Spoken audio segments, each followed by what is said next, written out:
Jam rikthyer këtë herë me mua në studio është kolegu Sokol Bregu. Sokol, mirë se erdhe.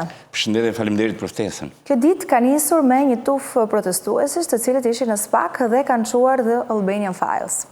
Është ai projekti për cilin është folur gjatë këtyre ditëve, ti e ke ndjekur, besoj, nuk e di nëse e ke shfletuar ose jo.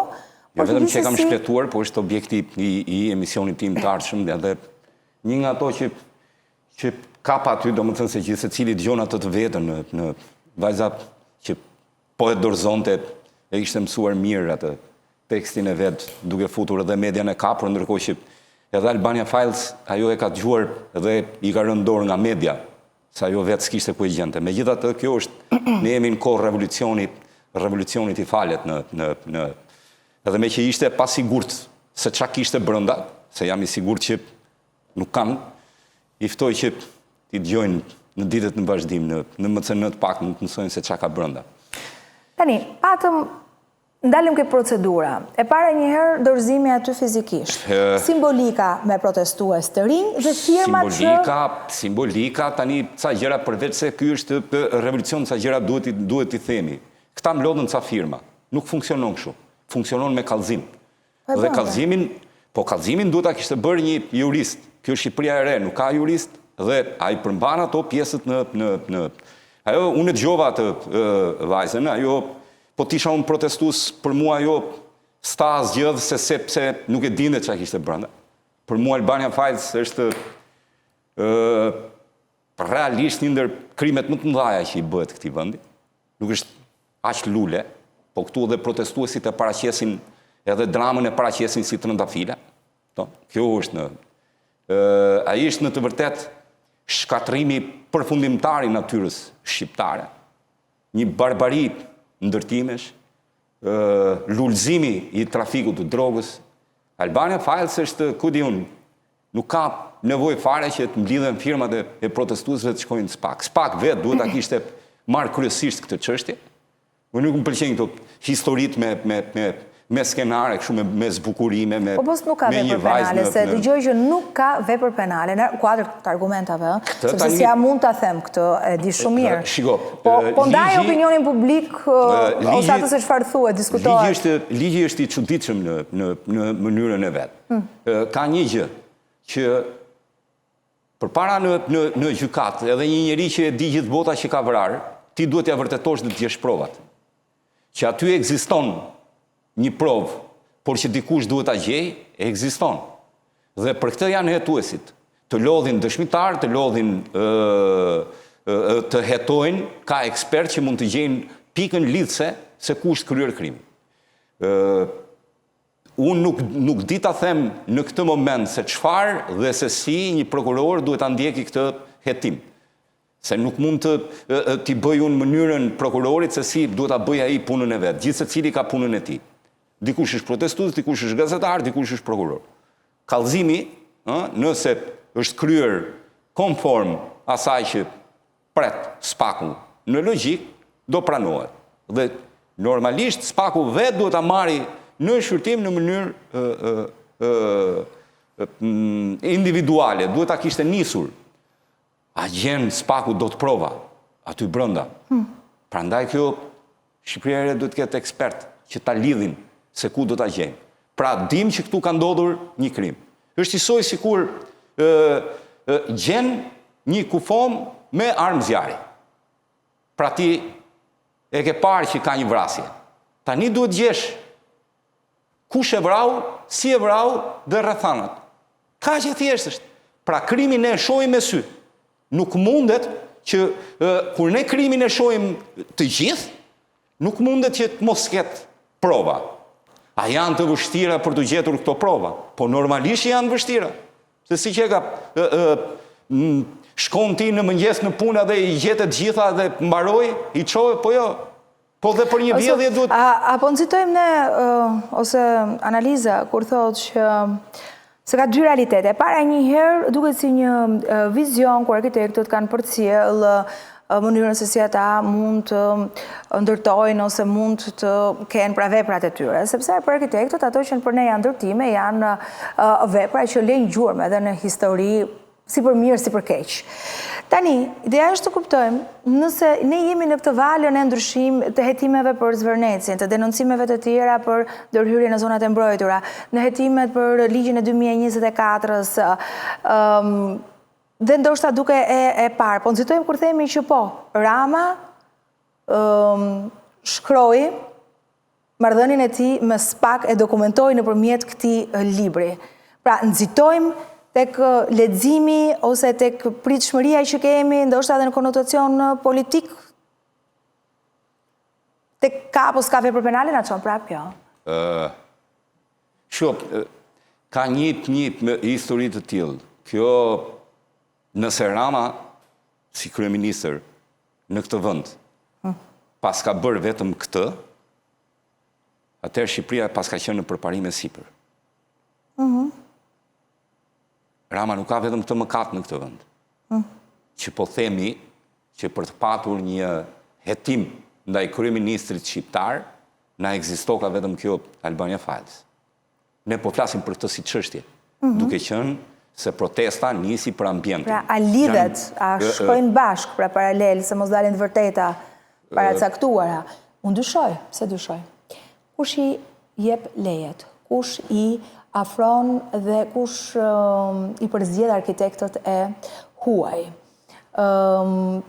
Se nuk kuptoj ç'është vizioni. Këto pastaj gjithçka hyn në pjesën e ndihmës dhe të artificave. Pra ne jemi përpara një fakti. Dëmi është kryer. Se ishte i paracaktuar, ishte i mbascaktuar, se u fut, se nuk ka faj Rama, se ka faj Sokoli, është tjetër histori kjo. Pra, jemi përpara diçkaje. Krimi u krye. Kaq, kjo mjafton. Nëse është shkatruar... 89% janë, 41% e kompanive e punëve nuk janë, sepse kërkojnë që të rinë anonim. Punët e tyre më nuk, atë e gjenë procedura e hetimit se kush e ka fajin dhe se kush nuk e ka fajin. Nuk ka, do më thënë, hetimi duhet kryer dhe hetimi bëhet nga prokurorët. Pra ne nuk mundet, do më thënë, të shohim që është kryer një krim dhe nuk po gjejmë do të fajtorin. Leta gjej, kjo është pjesë e SPAK-ut. Ne nuk mund të hymë. Erdhi ky arkitekti huaj e ka fajin ky mori lek apo janë lekët e drogës që i ngritën. Ne dim që katastrofa ekologjike ka ndodhur, që zonat e mbrojtura u prekën, që zonat e mbrojtura u shkatruan, që betoni zuri pjesën më të madhe të hapësirës së gjelbër në Shqipëri, që për shkak të trafikut të drogës, si që po shohim në të gjitha dosjet e SPAK, ka depërtuar në ekonomi në pikën më të lartë, që parate e narkotrafikut janë duke ushqyer këto kulla që shkatruan zonën e mbrojtur. Pra, krimi ka ndodhur dy fish, jo vetëm droga ka shkatruar jetën e dikujt, po dhe parate fituara prej saj kanë shkatruar oksigjenin e këtij vendi. Tani. Dhe nuk ka kjo fare, unë nuk po them këtu që e ka fajin Rama si kryeministër, një ministër tjetër, apo ky. Të gjendet. Nuk mund të paracaktojmë në fajtorin tjetër gjë, unë nuk jam në protest. Unë jam në dalje publike që e mendoj, krimi ka kryer. Krimi është kryer. Ne duhet gjejmë cili është fajtori. Por që kjo ka ndodhur, ne e shohim. Nuk ka nevojt na e thot dikush në. Të gjejmë fajtorin, a është Rama apo jo gjithse cilit ma i përgjegjësi. A janë ata deputetët që morën ca para dhe firmosën ligjin që këta të ndërtonin, a morën një urdhër verbal nga dikush tjetër dhe urdhri nuk gjendet, le ta mbajnë ata përgjegjësinë penale. Ti po thua me hetime që bëjnë për Zvërnecin, me zonat e mbrojtura, të shkojë deri tek ligji 2024 dhe aty të hetohen po thua, edhe deputetët si erdhi, morën urdhër apo morën para? Se ti po thua që morën urdhër o para kanë marrë, nuk është se ishte, nuk mund të qenë kështu. Kur nisi procesi ndaj Ilir Metës dhe Kryemallit, SPAK në thelbin e tij kishte ndryshimin e një ligji në parlament. Pra që ishte lobuar për ndryshimin e këtij ligji. Dhe në bazë të këtij kallëzimi, u hapën hetimet. Është rasti thua. Tani, ta shohim se kush është atje dhe për çfarë ligji ishte etj. Por për këtë, ligji është lobuar, se është lobuar me para, se është lobuar me vota, se është lobuar verbalisht, se këta e kryen, se ashtu e menduan, ta shohim hetimet. Pra unë nuk po vë një pik, si që mund vënd, sepse këtu jemi në studio televizive, në shesh mund ndërtosh sa duash. Unë po them, krimi u krye. Dakor. Bëj hetimet, dhe hetimet janë një detyrim moral ndaj shtetit, popullit, shqiptar dhe natyrës shqiptare që është shkatruar si rezultati këtyre veprimeve. Po, çfarë unë po kuptoj, nga ajo që ju po analizoni, është që kjo që shkoj sot, me apo pa firma, kanë apo s'kan jurist, me skepticizëm, ti bashkohet hetimeve që janë hapur dhe të vijojë. Ata e kanë bërë në këtë lloj forme. Spaku duhet ta kishte bërë këtë që në fillim. A vjen të shkote vetë tek The Albanian Fire. Po është folur për të. Spaku duhet ta niste kryesisht këtë. Ky shqetësimi popullor. Prokuroria e posaçme fundja fundit shqetësimet popullore duhet t'i dëgjoj vetë. Nuk ka nevojë që të shkojnë 5 veta me që nuk e njohin edhe ligjin, edhe në vend që të hartojnë një kallëzim penal mbledhin firma që se kuptoj. Çdo tot mbledhja e firmave. Tu është kryer një krim. Nuk ka lidhje me mbledhjen e firmave dhe sa dëshirë shqiptarëve kanë dëshirë që tetohet kjo. Nuk është kjo, se po t'ishte ashtu, qoftë edhe një shqiptar, po t'kishte dëshirë tetohet kjo, prap quhet kallëzim penal, edhe Spaku duhet ta vazhdoj. Sikur të gjithë të heqin dorë dhe të jenë vetëm unë, prap Spaku duhet ta vazhdoj dhe nuk duhet ta linte në këtë mënyrë. A duhet bërë hetimi, po normalisht që duhet bërë. Pse jemi këtu? Po, e kuptova. Tani, Sokol, protesta e ditës së djeshme solli dhe disa shoqërime. Më pas, lehtësira që nxorën dhe njëherë jashtë se s'kishte vepre penale, sikur se thanë. Po shikoja një lloj zemërimi të opinionit publik që ka një rol të jashtëzakonshëm tani, na e vërtetuan tek protesta mënyra se si u organizuan, sepse protesta ne e faturuan punës që është bërë edhe në rrjete. Dhe çfarë po them është që kanë heq paralele me tërheqjen zvarr të një personi që ndodhi në Zvërnez dhe pastaj ndezi protestat me një situatë po të ngjashme gjatë ditës së djeshme. Tani, ajo që unë dua të kuptoj ose të marr një përgjigje nga ty është si e shikon këtë përballjen e protestuesve me rolin e policisë. E para njërë se e kam gjuar shpesh këtë historinë që gjoja shqiptarët u ngritën për atë që u rrafën në Zvërnec. As janë ndjen njeri fare për atë. Plusja i ishte për ndërtimin e kompleksit. Shqiptarët u ngritën nga ajo që nuk mban më në këtë vend dhe korrupsioni ka kapur majat më të larta.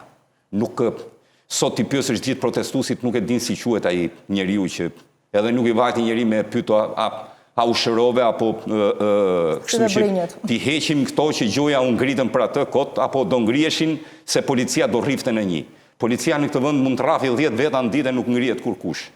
Shkurt, protesta është një protest, prandaj quhet edhe qytetare e një korrupsioni galopant që ka shkatruar vendin, që për momentin çdo kush ja faturon kryeministrit të vendit.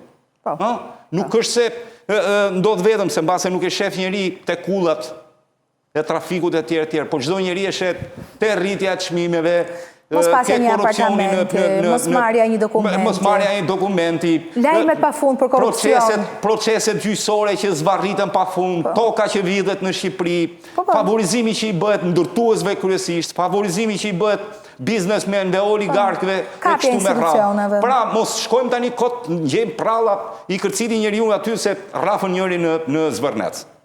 As për flamingot që u ngrit 10 veta e qanë flamingot. Të tjerët janë për atë që janë arsyen e tyre që nuk mban më në mënyrën se si qeveriset ky vend. Dhe gjithë secili kishte ato revoltën e vet. Pra, ti heqim ato që thuan. Ndërsa kjo ndodhi dje tani. Tani, te kjo... Kjo është e njëjta situatë me të rizvarë, apo jo? Po shiko, ky është një revolucion. Tani, revolucion me lule, me trëndafila, nuk kam parë. O ta quajnë paqe për flamingot, Tani, nuk e di, të protestosh pa fund dhe të mendosh që një qeveri e largon vetëm me trëndafila, unë nuk e di. Realisht e kam pritur më herët një përballje me policinë. Arsyet janë të tjera pastaj. Ti ke vajtur për të rrëzuar një qeveri dhe policia mund tjetë në mentalitet edhe dakord me ty ai polici, por ka një detyrë për të ruajtur i fundit që e braktis dikënd është njeriu që është me uniform dhe që ka marrë një detyrë për ta ruajtur. Kështu që nuk është një përballje edhe në këtë mes, nuk është se duan ta lënë me policia protestuesit. Jo. Kjo është një përballje e protestuesit me qeverinë. Dhe ku takohen këto dy pikat e policia takohen. Sepse te policia takohen edhe në një ditë të zakonshme. Polici të vë ty një gjob qarkullimi rrugor. Polici të ndanë në një konflikt. Pra shteti ka nxjerrë policin dhe kështu është në gjithë botën, nuk është vetëm në Shqipëri që ekziston. Polici këtë punë ka. Rendi kushtetues kudo në botë lidhet midis shtetit dhe popullit ke policia. Më pas lidhet ke gjykata. Tani mirë që kemi probleme pa fund me policinë e cila në vitet e fundit ka qenë në gramat e si gjithë pjesët e shoqërisë, në gramat e korrupsionit dhe po nis të ndryshojë diçka ka një mënyrë më ndryshe, dhe do vijë një përplasje. Tani nuk mund se këtu nuk jemi për të bërë tifozlik kush fitoi, protesta apo policia. Këtu jemi midis dy palëve, protesta dhe qeveria. Kush merret me idenë që e goditi polici këtë, apo ky goditi policin, kjo nuk mund të ekzistojë. Po jemi në pikun e disa akuzave se qeveria, thon protestuesit, po ushtron terror, jo nëpërmjet policisë, se policia doli dje me këtë ngjarjen, por nëpërmjet strukturave të tjera që janë civil. Dhe nëse këtu pastaj ne kemi një shtypje të protestave me dhunë, me presion, nuk besoj se është një njëjti perceptim pastaj tek raporti që ne duhet kemi me institucionet. Shiko, atë që ne kuptojmë, protesta për të rrëzuar një qeveri nuk ka lidhje me këto, mund të gjejmë artifica sa duhesh. A janë temperaturat e larta që i larguan nga sheshi? A ka faktor të tjerë, kjo është i tjetër gjë. Sot protesta përfundoi këtu për shkak të numrit ulët të protestuesve. Dhe numri ulët i protestuesve e çoi në një dhunim. Numri i lartë i protestuesve nuk ka konflikt. Pse nuk pati konflikt ku pjesa më e madhe e shqiptarëve u derdhën në shesh? Pse nuk pati konflikt kur në shesh mund të ishin më shumë se 100.000 veta për një arsye madhore në kokën e tyre? Nuk mund të kishte. Sepse vetëm numrat janë ato që japin rezultat. Kur protesta fillon dhe bie, normalisht që do shkojmë në këtë pikë. Nuk ka nevojë për të gjetur erdhi një civil, çfarë bëri civili? Intimidoi. Se nuk e kuptoj. Të fotografo, të heq nga puna, mund të ushtroj presion. Ti po del në, po qa presion? Ti po del në Facebook-un tënd hapur. Jo të gjithë. Po ne nuk jemi më në kohën e komunizmit që ti duhet thuash një fjalë dhe mos shofi ky. Sokol, ku jeton ti? Këtu jetoj se... Se ata thonë tjetrën, që na heqin nga puna, janë denoncime të nëse ne dalim në protest. Ne duam të dalim në protest. Shikoj pak rjetet. Tani, këto prallat me unë dua të dal në protest, po më heqin nga puna, është përgjësi individuale. Atere, nëse ti mendon, këto janë fiks turpe të këtyre, nëse ti mendon që po i shërben një qeverie të korruptuar lër punën dhe kjo është protesta më e madhe që i bën ti, s'ka nevojë me shku në shesh. Këto prallat që dua... Po çfarë do ha nesër? Më çfarë do ushqej nesër? Po cila, po atëre mos fol nga këto që dua të dalë dhe unë protest, po ti po i shërben një qeverie të kalbur, ti je pjesë e sistemit. Nëse ka një gjë që nuk bie dakord, janë me një pjesë të madhe të ish drejtorëve të Ramës që janë shesh. Dhe bëjnë sikur, po si, ti shërbeve këtij sistemi.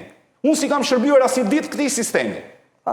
Dhe në pjesën më të madhe shoh të gjithë këta që bashkë me Ramën kanë vjedhur, bashkë me Ramën kanë qenë të korruptuar dhe dalin shesh tani dhe thot ta rrëzojnë, po këtë rrëzojnë ti i shërbeve. Dhe nëse ti mendon këto prallat që mua më heqin nga puna dhe po si, që po më thua mua ti? Ti po më thua mua që kur të vish ti si qeveri e re, mos më hiq mua nga puna se unë doja me dalë në protest? Se këtë do me më thënë. Se tjetër gjë, një njeri e dua Shqipërinë. Po si e do ti Shqipërinë? Ti shërbesh një sistemi të kalbur? Dhe do doja të dilja në protest, po më heqin nga puna. Po ti je frikacak. Që duesh ti revolucionit? Frikacakët nuk i duen revolucionit. Se ca qëra duen thënë, frikacakët nuk i shërbeni revolucionit. Unë mos ta qojmë deri në pika më të larta, po ka një gjyq madhor, gjyqi më i madh në botë, që quhet gjyqi i Nurembergut. Kush tha, kush mbajti përgjegjësi? Kur kush? Të gjithë thanë, i shërbyem sistemit. Shqipëria kaloi një tranzicion në 1991. Ku i ke komunistat? Këta janë, edhe në qeveri, edhe kudo, bitë e këtyre drejtojnë, mbase bitë e tyre janë edhe në protest shumica. Se ne nuk e shkatruam ndonjëherë sistemin. Po, bitë atyre që drejtuan dhe shkatruan këtë vend, vazhdojnë gjatë gjithë kohës. Dhe kjo është çështja, për të shëmbur sistemin. Ku i dënuam ne sistemin e kaluar? Përkundrazi, ata që vranë shqiptarët, ata që dhanë urdhra për t'i futur në burg, ata që dhanë urdhra për t'i burgosur gjatë dhe për t'i vrarë, ishin avokat, ishin gjykatës, ishin drejtor, u bën ministra, u bën deputet, prandaj jemi këtu sot. Për këtë arsye, se sistemi nuk u shkatrua kur. Dhe erdhën, e keqa, me çfarë fjali e thanë ata? Ne ishim të sistemit më burë. Jepte Enver Hoxha urdhër. Po, shkoti edhe. Po, tërhiq. Ja si punë e këtit që thot, me heqi nga puna se duhet vi. Po pse i shërben ti? Nëse ti mendon që i shërben një qeverie, qa do haj? Po mos ëngsh pra, ose mos fol. Rri pranoje sistemin. Dy gjëra ka. Nëse ky është revolucion, ti o je pjesë e revolucionit, o hesht dhe shije. Që është logjika. Nuk mund të ketë të dyja. Kjo është fiks asaj që ka ndodhur në Shqipëri. Kur njerëzit shohin që diçka mund të ndryshojë, përpiqen që të kalojnë nga ky krau këtej. Dhe do doja të vija, po... Kjo është preja jote mos hëngsh, më solli ndërmend një reagim shumë fuqishëm që kishte bërë Manjani. Për i copë buk, për i copë, për i rogë. Edhe kishte po këto nuanca, po e kishte, jo tani, e kishte në atë protestën që bënte PD-ja, po kishte si, më solli ndërmend, është hera dy që e has këtë, po... Unë në jetën time kam patur gjithmonë të njëjtin mendim për çdo gjë dhe nuk ndryshoj mendimet, sistemeve nuk i kam shërbyer kurrë, i kam shërbyer vetëm televizioneve, kështu që kjo është mënyra ime edhe nuk e mbaj vetëm për një revolucionar të madh, mirë po... Notat originalitetit? Ato, pastaj, unë nese,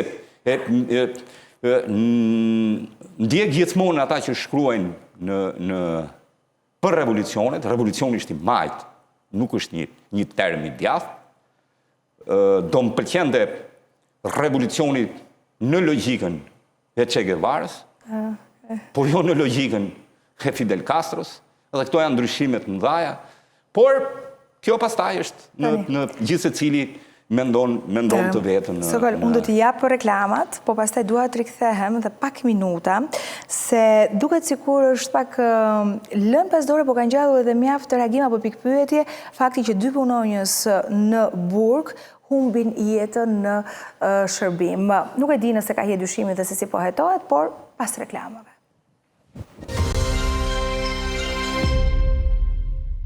Rikthehem me kolegun Sokol Bregu. Sokol, cila është e vërteta dy punonjësve të burgut që humbën jetën në shërbim? Shiko, e para njërë du të presim me ekspertizën mjekoligjore të dy. E dyta për ta lidhur pak edhe me aksidentin që ndodhi. Edhe aksidenti ishte po i njëjti. Një arrest kardiak. Duhet kuptojmë tani mirë po, duke qenë se pjesën më të madhe edhe në media e ka zënë protesta, Kështu që nuk kemi një zë të mjekëve që duhet të këshillojnë. Por kjo është një problem tjetër pastaj i Ministrisë së Shëndetësisë, e cila duke parë raste të shumta, duhet dali me mjekët e saj për të shpjeguar në popull grupet e riskut, mënyrën, çfarë duhet të bëjnë, si të marrin. Ku duhet i drejtojnë mjekut? Duhet të krijojnë disa spote publicitare për të ruajtur në këtë mënyrë, për të ruajtur shëndetin e njerëzve. Po, normalisht kush ta bëj, ajo që është si një UFO e sjell nga këto që gjenë Rama me katapult, se nga gjeti e sollin, jo se ata tjerët do bënin e gjë më të mirë. I so janë gjithë, në një kazan janë të gjithë. Në këtë moment, do më thëmë që, sidomos dje, duhet bëni një mënyrë, se këtu është shqetësimi. Janë dhe të mirëqenies ata, pika mirëqenia atyre në. Tani duhet na shpjegonin një shofer që se nuk ishte aksidenti për shkak të. Jo, shpejtësisë, alkoolit, lagështirë, zemra. Dhe arresti kardiak mund t'i vinde ati dil nga autobusi, se po nuk du me bo mjekun, dil nga autobusi në 22 gradë, futu në kondicioner, ja këto janë ndryshimet i zemra, mbase unë nuk di se s'jam mjek. Por po prisja, një mjek dilte dhe të shpjegonde. Nëse edhe në rastin e burgjeve, po s'ka rëndësi edhe të rastet e burgjeve. Po janë 3 raste, as 24 orë. Dhe të burgjet. Dhe duhet ta jepni një shpjegim, ruani, në gjithë botën, kur ndodhin shqetësime të tilla, bëhen spote publicitare nga vetë Ministria e Shëndetësisë, sepse prandaj ata burgjet kanë për ta bërë një gjë tillë. Po ç'a bëhet, edhe falas do t'ja drejtonte se ka televizionet duhet kanë detyrimin për mirëqenien e qytetarëve. Vetëm duhet dinin ta shpjegonin në këtë lloj forme. Se kjo është nuk ka lidhje me parat kjo punë. Kjo ka lidhje me mendsinë. Në Ministrinë e Shëndetësisë, ata që shkojnë punë, shkojnë në mëngjes për të vjedhur, jo për të ndihmuar. Dhe kjo është mënyra e ndryshme se si. Po ja le të shpresojmë që kur të vi kjo Shqipëria e re t'i ketë në mendje të gjitha këto dhe kur kush nuk po na bën një shpjegim si të ruhemi nga këto temperaturat larta. Kudo në botë, Ministria e Mirëqenies Publike, Ministria e Shëndetësisë, nxjerr spote sqaruese për qytetarët, mënyrën për të shmangur temperaturat e larta, për të dhënë ide se si mbahet kondicioneri, se unë mendoj që ndryshimi i temperaturave i jep goditjen në zemër, qoftë edhe për plazhistët që ndodh shpesh në çdo vit, humbin jetën nga arrestet kardiake, nuk humbin jetën nga noti. Mundet edhe të mbyten nga mosditja e notit, por kryesisht janë nga arrestet kardiake për shkak temperaturave të larta. Por unë si jam mjek nuk di ta shpjegoj në këtë forme. Por kjo nuk bëhet sepse unë mund të them që marrim nesër një mjek në studion tuaj dhe e shpjegon. Nuk është kështu, sepse pavarësisht atë këtë mjekun që do vijë tek emisioni jon nuk mund ta shohin gjithë shqiptarët. Dhe fushata publicitare kudo në botë këtë arsye kanë. Ministria dhe shteti shpërndan një mënyrë me anë të mjekëve të saj më të mirë se si ata duhet i ruajnë në Sokol, tek dy punonësit e burgjeve nuk ka një pravavi ose hije dyshimi për ndonjë se është institucioni i tillë? Jo, sepse nuk do mund të falte njëri vrasjen e një polici. Si ta vriste një burgosur edhe për shkak të ndonjë frike, kjo është prallë që nuk do më thënë, aty ajo është një punë me stres, absolutisht, është një punë me stres sepse të dënuarit shajnë, të dënuarit bërtasin, të dënuarit ulërasin, të dënuarit kërcënojnë, të para burgosurit po ashtu, është një punë me shumë stres, por kjo mund t'jetë një faktor në jetën tënde që je gjithmonë në një angth në ditët e punës, do më thënë, ke gjithmonë dhe atë angthin me kujdes se në një moment po të arratiset dikush t'i shkon në burg, dhe kjo është logjika, pra është një punë me shumë probleme dhe angth, por brenda të gjithë këtyre edhe temperaturat e larta, shkon edhe janë dhe arrestet kardiake, janë shqetësimet. Po dhe ata, pagat e tyre janë jashtëzakonisht ulta, kështu që mas edhe ata gjatë gjithë kohës mendojnë si të blejnë ushqimin e tyre për muaj në vazhdim. Kjo është situata, kështu që nuk kanë. Qarje madhe dhe ngushëllime familjarëve.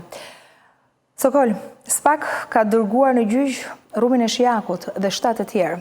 Titërsimi i pronave shtetit, thuash, me sa lexova unë, i ka shkaktuar një dëm të jashtëzakonshëm me sipërfaqe toke, duke jo përdorur AI siç themi ne, por marrim letrat, i zëvendësojmë, ndërhyjmë fizikisht. Aty kishte edhe 2 ish jurist kadastrës. SPAK këtë çështje e çoi me disa persona të cilët janë në kërkim. Ja zëm se të dha një vendim, mbaroi gjithçka. Çto thot kjo? Dënum rrumin e Shijakut, i dham një vendim, s'morëm asgjë mbrapsht nga barbaria që është kryer. Me mira metra katrore. Po pse vetëm këtu? Se di. Atë që ka bërë kadastra në tërë këto vite.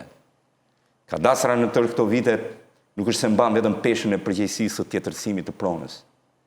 Man peshën e qindra dhe mirave të ekzekutuar për shkak të veprimeve arbitrare të kadastrës, për zhdukje pronash, për tjetërsime pronash. Ajo që ka ndodhur në kadastrat shqiptare, nga veriu në jug, është burimi i konfliktit, i çdo kujt. Por sistemet e kanë lejuar këtë. SPAK, në një moment, ka vepruar vetëm në një drejtim, vetëm se aty është rrumi i Shijakut. Dhe duke qenë se është një personazh i njohur në botën e krimit në Shqipëri, Aleksandër Lau, ka vepruar në këtë rast. Por në kadastrat e tjera. Po aty ku nuk është rrumi i Shijakut, po është një tjetër kush, i cili nuk ka një emër kaq lakuar në media. Si do bëj? SPAK goditi përpara disa ditësh kadastrën e Vlorës në një operacion, le të shohim të ketë rezultate. Por unë mendoj që çdo kadastrën në Shqipëri duhen hetimet të thella. Dhe nëse do të bëhen në këto momente, nuk do shpëtonin as ata që mund të jetë parashkruar vepra kriminale në tjetërsimin e pronave. Mirë, po unë nuk hyj tek ata që mendoj më mirë vonë se kurrë, domethënë. Unë them në çdo moment që të bëhet, Shqipëria e ka benefitin e saj që të rikthejë ose të japi një goditje. Nuk është se ne tani do kthejmë se këto tokat që edhe rrumi Volli, sot janë hotele. Po, kanë Maroj, ne si kthejmë dot. Ç'e di bëjmë? Nuk i kthejmë. Të paktën të shpëtojmë atë pjesën tjetër. Dhe pjesa tjetër si shpëtohet? Kontroll kadastrave në këtë moment. Mbyllja rubinetit, arrestime, dënime për të gjithë ata. Ja dhe në këtë rast, ne do dënojmë rrumin, sepse populli, atë një, do ta dënojmë me vite. Po juristët, gjithmonë me kusht. Po ata që punojnë në kadastër, po me kusht. Tani më falë, cili është hajduti kryesor këtu? Ai që hodhi firmën, apo ai që dha lekët? Dhe ky është problemi. Firma vlen. Gjykata e posaçme antikorrupsion i toleron gjithmonë zyrtarët. I dënon pak, i dënon me kusht. Dhe kjo ka sjell një logjik në të gjithë kadastrat e vendit. Ha më punë e madhe se dhe po na kapi SPAK-u, do na dënoj me kusht, lekët do t'i mbajmë. Po jo. Tani fajësia, edhe media si e trajton. Nuk e trajton si barbaria e gjirit Lalzit. E trajton si rrumi i Shijakut. Se nuk është vetëm një, do të thotë. Shit, lidhje ka. Mund t'ishte rrumi i Shijakut, mund t'ishte edhe rrumi i Beratit. Nuk ka lidhje në. Do thuaj që zona atje nuk ka vetëm rrumin. Ose nuk është ky problemi, ngrihem më gjithë kadastrën në ajër. Merrem më çka kanë vjedhur të gjithë. Ne e trajtojmë si rrumi, iku rrumi. A do vazhdojnë ata të vjedhin? Merrem më gjithë kadastrën që ti thush nuk preket më toka e tjetrit. Nuk ka më tjetër në kadastrën e Durrësit të gjitha, po flas veprimet. Dhe gjithë ne duke ndjekur kështu, e dënuam rrumin. Rrumi është në kërkim. Ja zëm se kapëm. Çfarë fitoi shoqëria në këtë mes? Ai juristi i kadastrës Durrësit vazhdon për një rrumi tjetër, duke folur ne tani. his firma, vazhdon rrumi tjetër atje, do shkoj deri në ku ndahet Durrësi me Lezhën. Vazhdon, hes firma. Ja, kjo është logjika. Dhe ne kënaqemi dale se vajti rrumi në gjyq, ja thu sikur rrumi është në kërkim, do dalë një rrumi tjetër, ndërkohë që ka pafund, dhe vjedhjet në kadastra janë, nëse ka njerëz cilët meritojnë kështu burgimet mira vjeçare, janë këta që punojnë në kadastra. E kanë shkatruar, sepse ku nis, duhet ta kuptojmë, ku nis jetesa dhe qytetërimi, ke prona e tjetrit. Kur i ke prekur pronën... Që lashësi është ashtu. Aqisht. Në jeta e tjetrit... Që në lashësi bëheshin gara për të ndarë pronën, ku i vendosje dhe ku do zhvilloheshe... Kjo e ndan qytetërimin. Ku do bilje, ku do bëje grur, ku do bëje baktit, dhe ku pastaj do bëje kullat sot që flasin. Qytetërimin e ndan vetëm prona. Qartë, sokoj. Unë të falenderoj që më bashkove sot. Në emisioni kur do jetë? Të shtunën, Realizet Albania Files. Ajo është mendoj që ai do jetë interesant. Për ta parë në çdo lloj forme, atë batërdi. Ne dim, unë nuk vë pika se kush është autori i kësaj batërdie. Unë di që ka ndodhur batërdia, di që krimi është kryer. Kush e kreu krimin, e gjen spaku. Dalin se këto investimet konkrete ti, apo lëre ti? Të gjithë, po ata të gjitha, do më thënë, nuk është se kam unë, nga Vlora, deri në kudo, të gjithë trafikantët vun në një lek dhe ndërtu në i kull. Kështu që kjo nuk është një çudi e madhe. E zbukuruan me një arkitekt holandez apo belg, morën ca lek edhe qeveritarët, kjo është një tjetër histori. Por që batërdia se ka një gjë. I dinin, në fakt, jo trafikantët, po 5-6 ndërtues në këtë vend. Se na jepin dhe i den, do më thënë, dhe i dinin për burra vërtet që po problemi është që dinin edhe në ekran, thoshin, ja si bëhet, unë e kam nisur kështu.